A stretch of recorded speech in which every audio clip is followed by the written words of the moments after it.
shall be called no more Jacob, but Israel.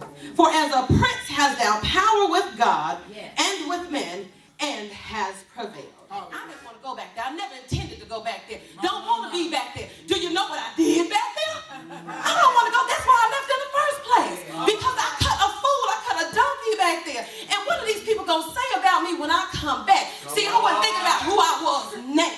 I was thinking about who I was then. Okay? Tonight, there's some things that God is telling you to do.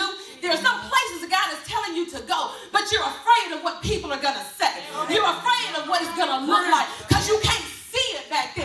You remember what you used to be. You remember what you ran from. You remember how you messed up. You remember how you deceived people. You remember how you cut people. You remember how you killed folk. You remember the things you did back then, but you're not looking at what God has for you now.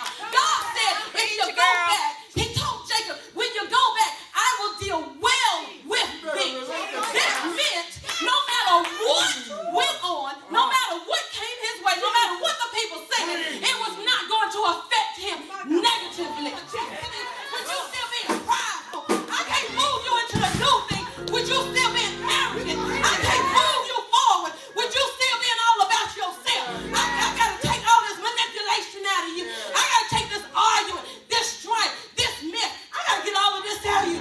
When you think you're down, when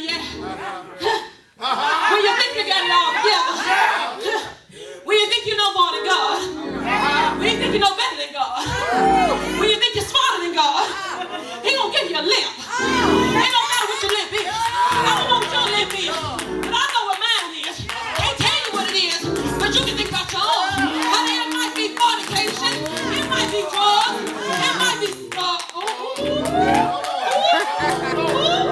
let me get that together right here. Oh, Jesus. Whatever it is. It's the limp is the thing that is sent to remind you of where God has brought you.